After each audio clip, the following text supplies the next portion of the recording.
Before we dive in, don't forget to like and subscribe for more stories like this one. I have spent the better part of my life wandering the backcountry of Oregon. The forests, the mountains, the wide open wilderness.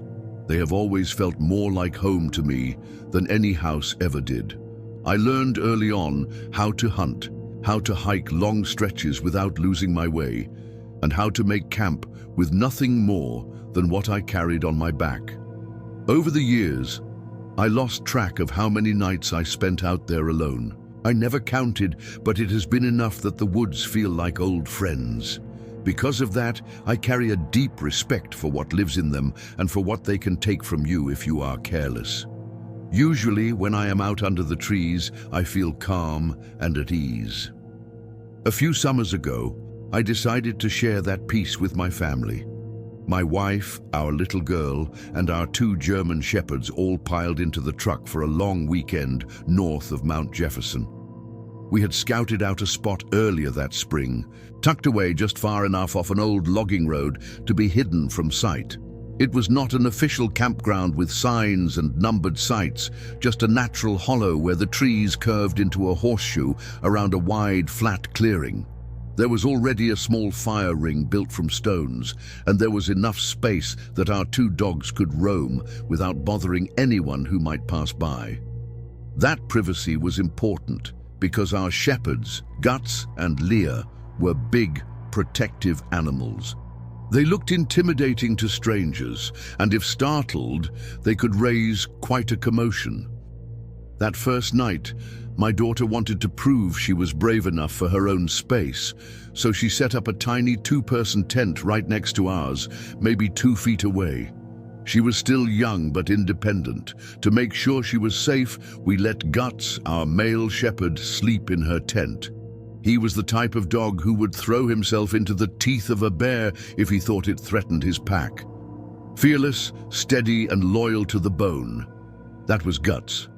Leah, our female, was more cautious, more thoughtful, but when Guts was around, she usually let him take the lead.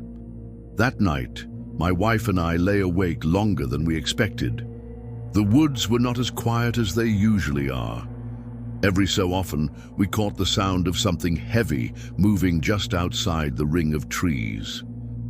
These were not the quick, nervous steps of raccoons or the light scurry of squirrels in the underbrush. What we heard sounded heavier, slower, almost deliberate.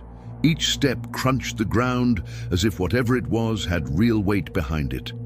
Only a few weeks before our trip, I had read a story in the news about a man in California who had been killed while camping with his kids, right in his tent. That stuck in my head, so I had made sure to pack more than enough firepower. A rifle leaned against one side of the tent, and 2 pistols lay within arm's reach. Even with the weapons and the dogs, the tension in the air that night was impossible to shake. My wife and I kept whispering to each other that it was probably just deer or elk wandering through. That was the most logical answer, but even saying it out loud did not help us sleep. The next morning, once the sun broke through the trees, we shook off our nerves and went for a short walk together down the road. About 300 feet from camp, I spotted an old side path. Once upon a time, there had been a gate across it, but now only the rusted posts were left standing, half hidden by weeds and brambles. Something caught my eye down that old path, a splash of blue deeper in the brush. Before I could get a good look, Guts caught the scent of something and tore off at a dead sprint. My heart sank instantly. I imagined him barreling straight into someone else's hidden campsite, scaring a family out of their wits. I sprinted after him, but by the time I caught up, he was standing still about 20 feet down the path, ears forward, body tense. There was no one there, no movement. My family caught up behind me, and curiosity tugged us farther in. What we found was a clearing that looked like it had once been someone's campsite. There was a tent, a folding table, a cooler, some blankets, even a small propane burner. But every single item was wrecked. The tent had been shredded into ribbons. The blankets were torn and tossed around.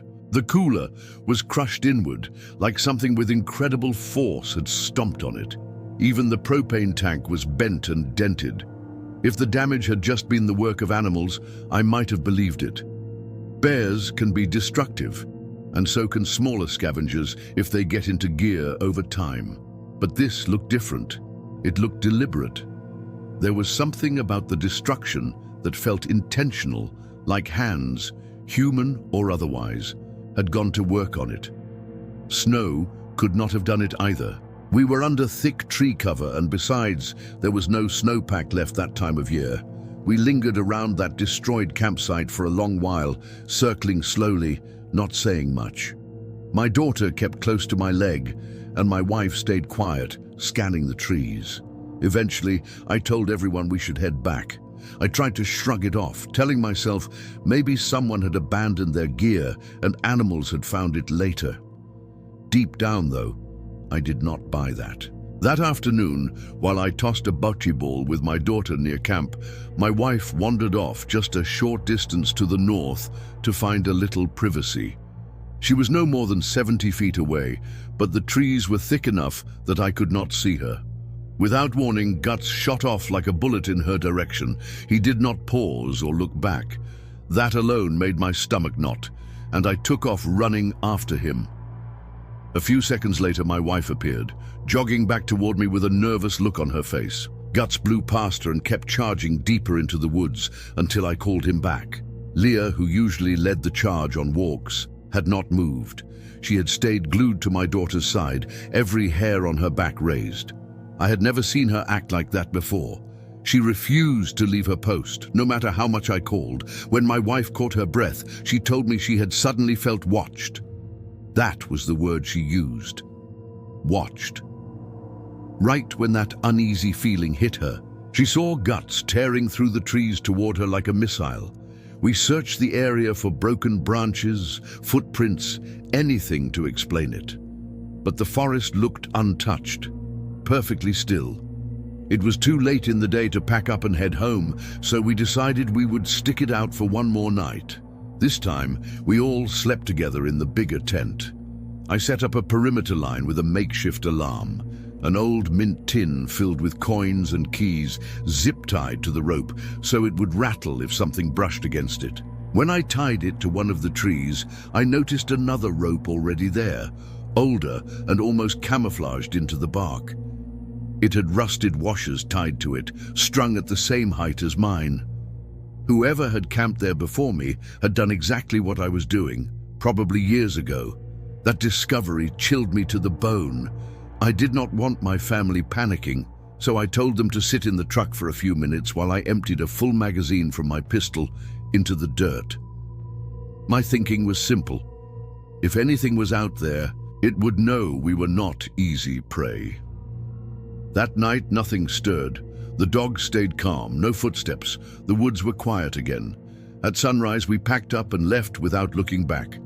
Months later, while watching a documentary about the missing 411 cases, I nearly froze when one of their maps showed a cluster of disappearances right where we had camped. My mind instantly flashed back to that wrecked campsite, less than 300 feet from where my daughter had slept. I still do not know what destroyed that camp or what circled ours that first night, but I am certain of one thing. Guts kept us from finding out the hard way. Back in 2012, I made a promise to myself that I was going to get active again. Before I had my first kid, I was the type who loved playing sports and running, but somewhere between diapers, work, and exhaustion, that part of me faded away. When the new year rolled in, I decided it was time to change that, so I started running with my friend Hannah. She's one of those people who can convince you to keep going, even when your legs are screaming at you to quit, which made her the perfect running buddy. Most evenings after work, we'd head out to a forest trail just outside of town. It wasn't completely wild. There were lights along the paths for people who wanted to run after dark, and they stayed on for about 45 minutes after you hit the switch. There were different routes, shorter ones you could do before the lights shut off, and longer ones if you wanted to push yourself. The air was always crisp, and in the autumn, The smell of damp leaves and pine made it my favorite time to run. Not long after we started our routine, we noticed this guy who always seemed to be hanging around the parking lot. He was thin, maybe mid to late 20s, wearing sports clothes but never actually running. The strange thing was, he never spoke to anyone or even made eye contact.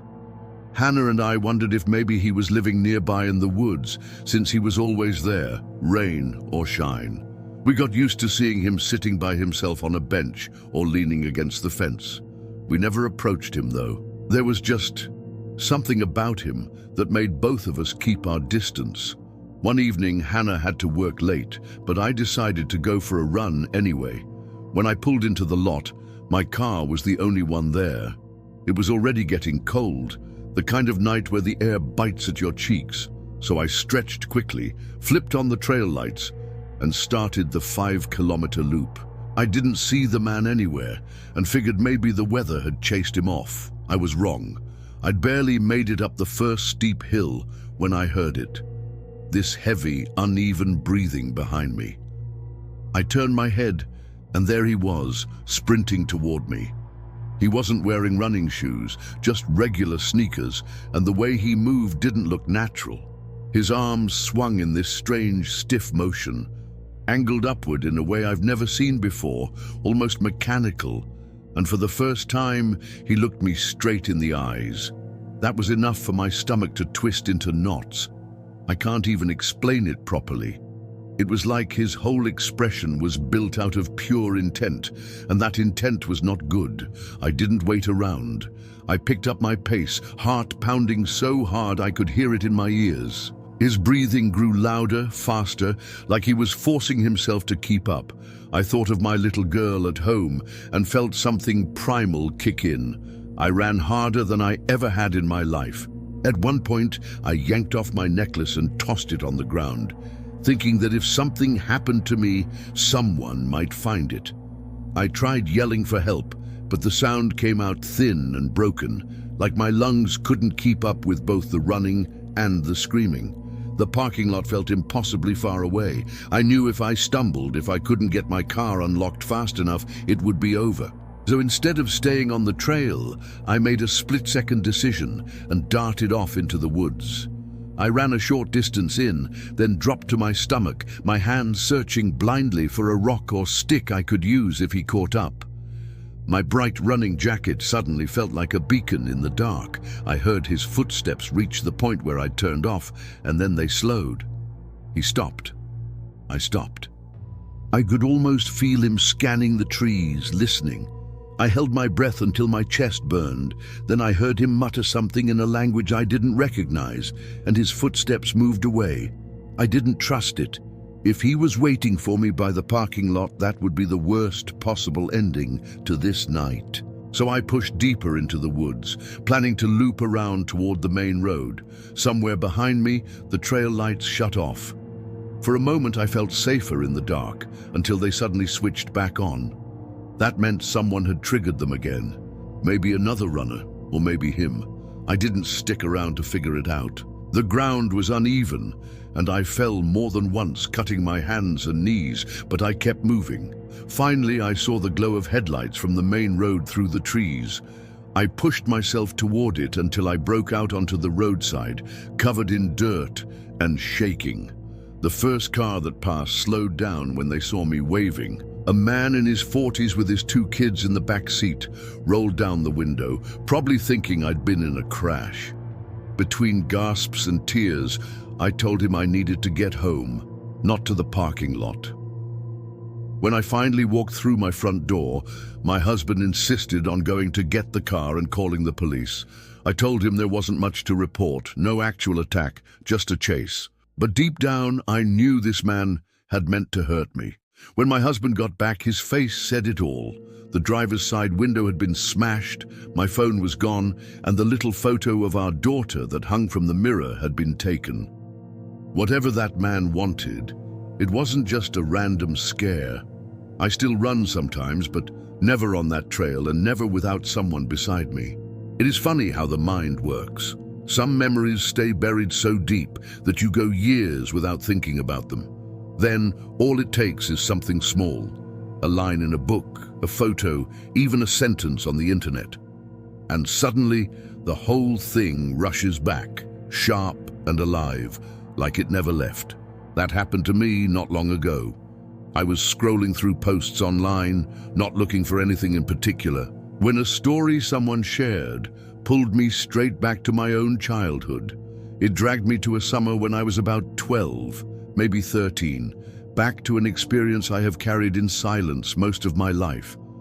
At the time, it never made the news, and maybe to someone outside it would have seemed confusing, maybe even ordinary. But to me, standing there in the woods, it was the single most terrifying moment of my young life.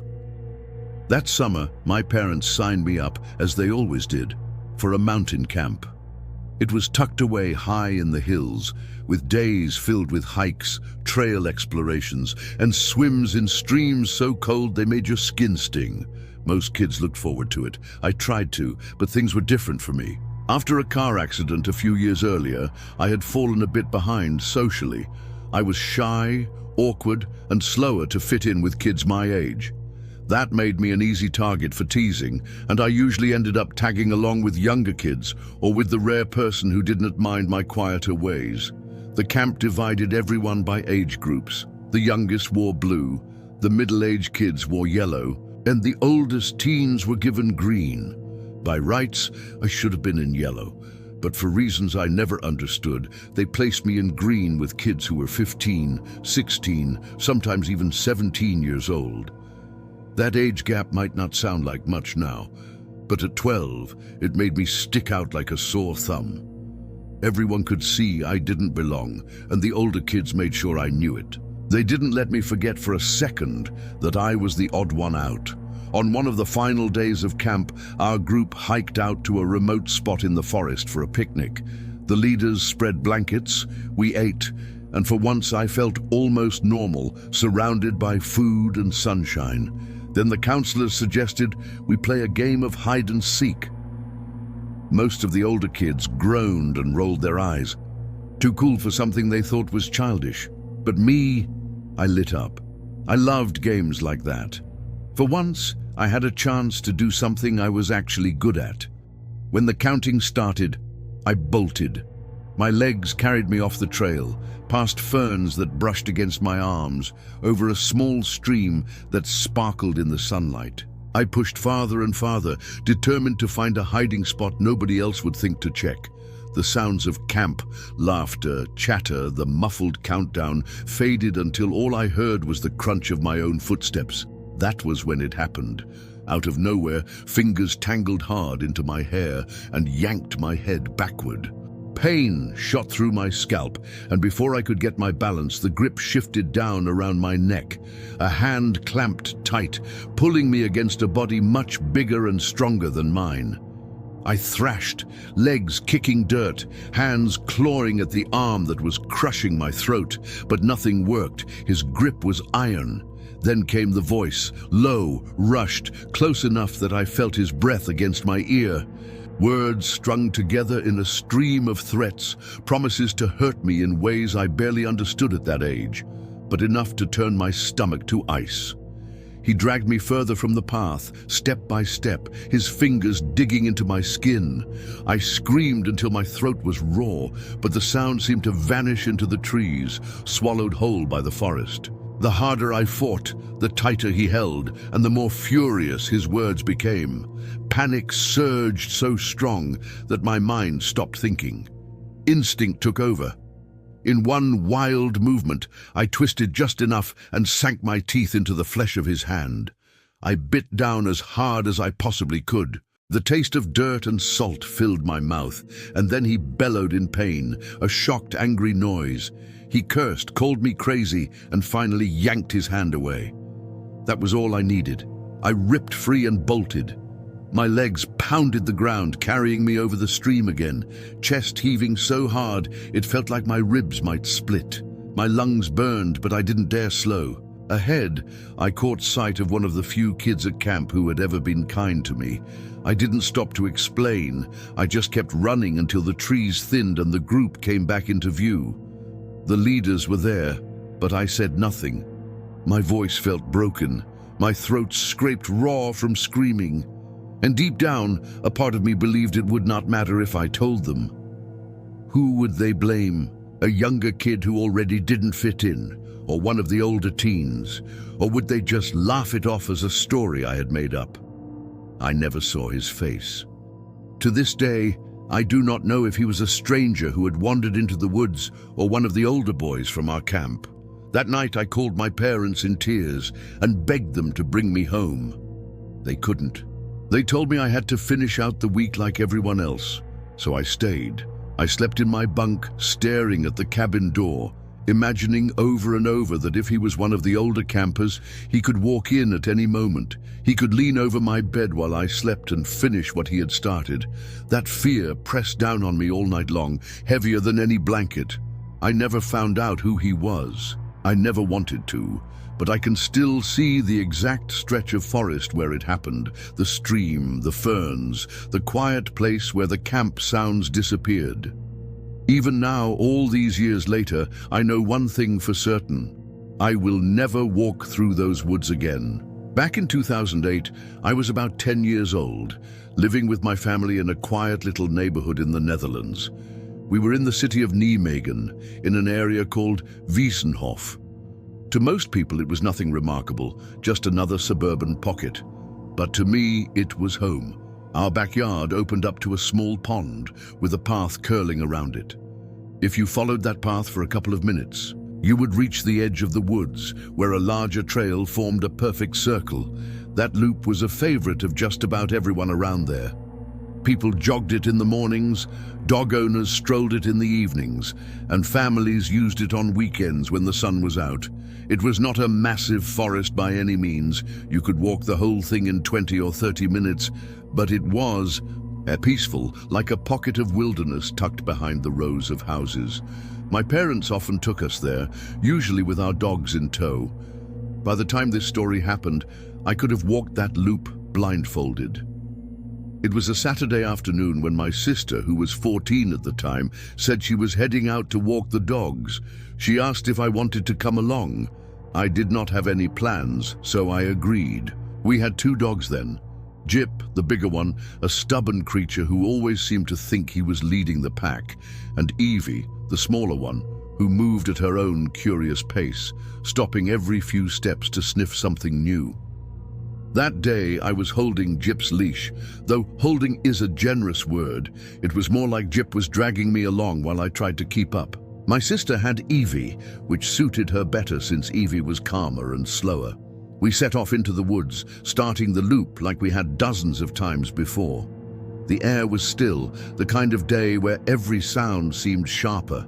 The rustle of leaves under our shoes, the faint chatter of birds overhead, even the occasional creak of a tree swaying in the breeze. After a while, Jip grew impatient with Evie's dawdling. My sister, half laughing, told me to go on ahead with him so he would not yank my arm out of its socket. That was not unusual for us. The path was a loop, and it was familiar ground. Splitting up for a stretch never felt dangerous, and back then I never thought twice about it.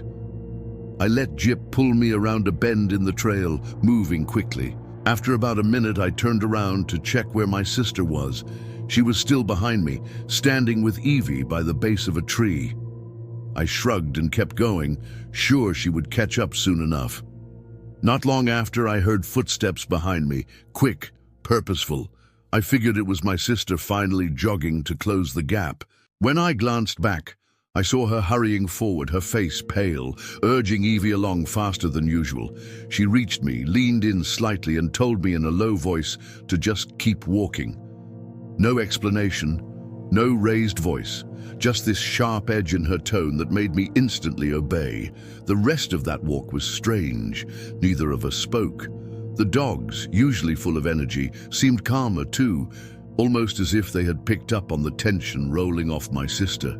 By the time we got home, I finally asked what had happened. That was when she told me. She said that while I had gone ahead, she noticed someone in the woods. Not just any person either. A man, dressed head to toe like a mime. White face paint, black and white clothing, the whole unsettling outfit. He was standing behind a tree, watching her. At first, she tried to ignore him, acting as though she had not noticed. But the moment she started walking again, he began to move too. He did not follow on the trail. Instead, he slipped between the trees, keeping pace while using the trunks as cover. She said it was like he wanted her to see him, but only just, peeking out long enough to make eye contact, then darting behind another tree. Each time she glanced back, he was there, edging closer. Then, right as she rounded the corner toward where I was waiting, he vanished, gone, as if he had melted into the forest. At 10 years old, I could not fully grasp the weight of what she was describing. I remember feeling a stab of guilt for having gone ahead and leaving her alone, even for that short stretch of trail. My sister never brought it up again after that day. She tucked it away, maybe the same way I did, though I know she has always been convinced about what she saw. Nothing else ever happened, and within a year or two, we moved to a different neighborhood. Life went on. But every now and then, when my mind drifts back to that loop in Wiesenhof, I cannot help but picture the scene she described. A mime, silent and strange, weaving through the trees, always just out of reach. Even now, as an adult, that image still makes my stomach twist. I was 20, the summer I worked at a kids' camp in the Czech Republic. It wasn't the kind of camp most people imagine, with rows of cabins and whistles blowing for scheduled activities. This was simpler, slower. We stayed in one big wooden lodge tucked into the forest, with an open grassy field out front and narrow dirt paths winding into the trees around us. Most days, it felt like we were cut off from the outside world. Every so often, a local hiker or someone from the nearby town would wander through the area, but usually they just nodded and kept walking. One warm afternoon, I was sitting at a long wooden table near the edge of the field, working on crafts with about 5 kids. From where we sat, I had a clear view of the path that cut along the tree line. That's when I noticed him. He came into sight suddenly, a man in his 30s with long, matted dreadlocks, heavy boots, patchwork pants, and a faded metal band tank top. He slowed when he saw us, and instead of continuing on the trail, veered directly toward our table.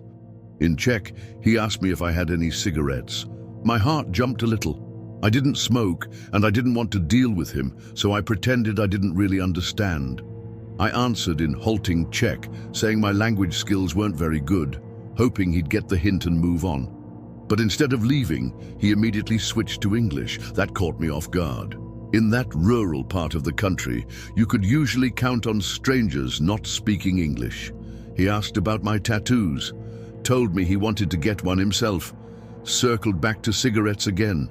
I tried to stay polite, giving short answers, not encouraging conversation, but he lingered. He even asked my name.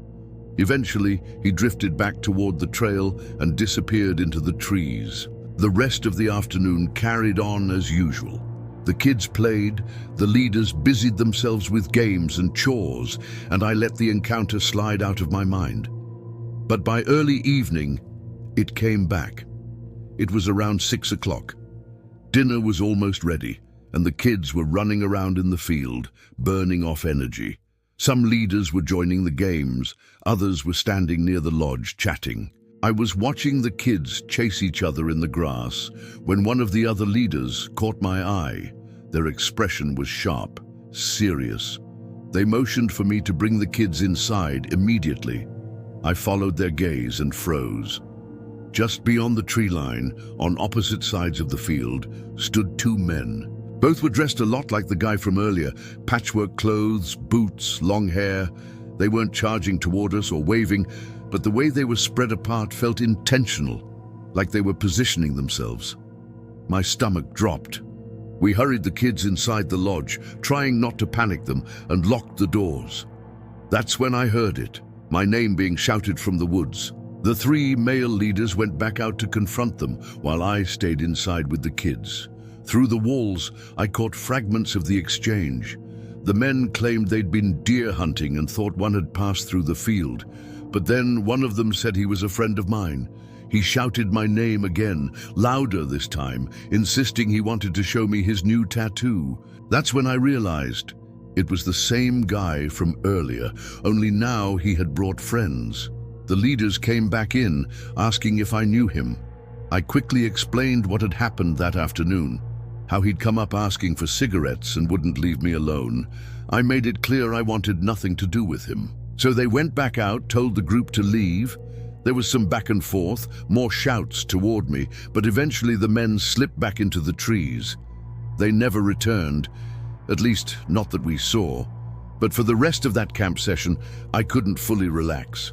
Every night when the kids were asleep, I found myself straining to hear through the quiet, half expecting voices outside, or footsteps on the gravel, or my name being called again from the dark woods. They never came back, but the thought of them waiting out there stayed with me for a long time. Back in the mid-90s, when I was still in the Army Reserves, I picked up a temporary job as a fire spotter in one of the largest national parks in the country.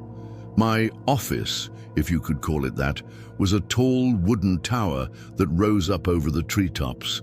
From the top you could see forever, rolling forest in every direction, ridges fading into blue haze. The kind of view that makes you feel small but lucky at the same time. Most days were quiet, long too.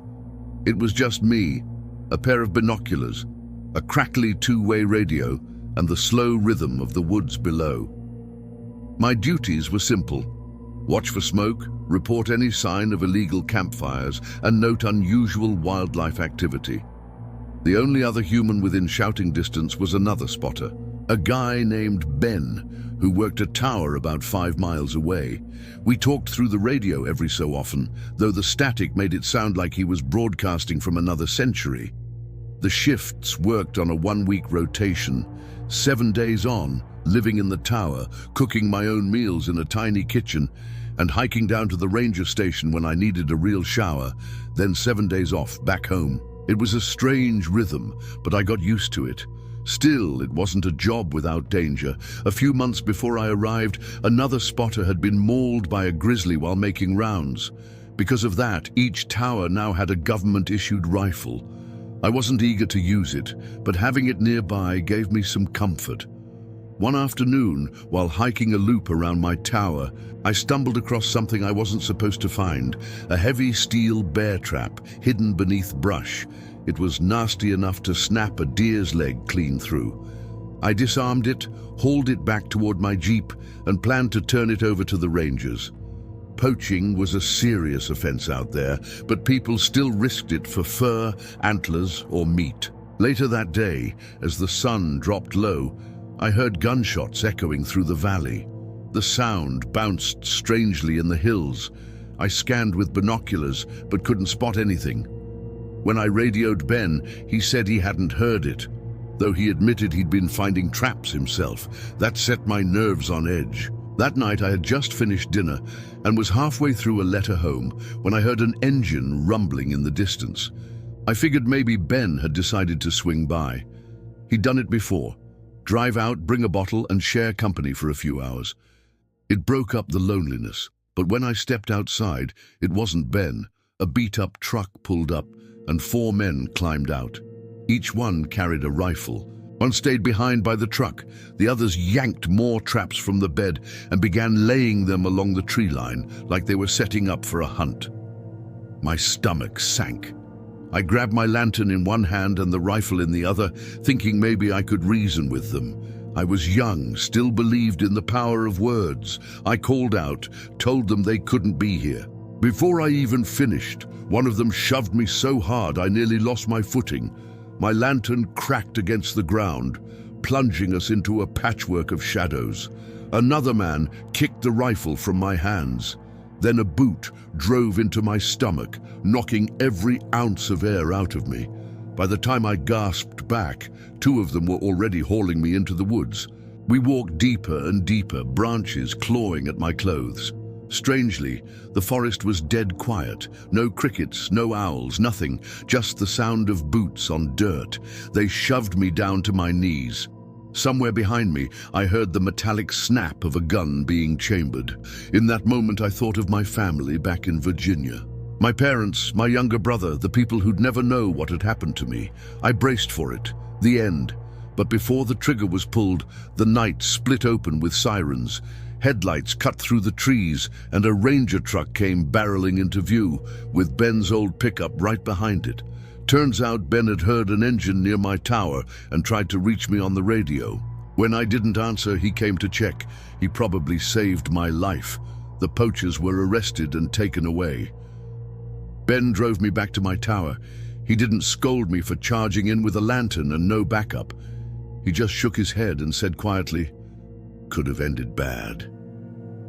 I kept that job a few more months before taking work closer to home.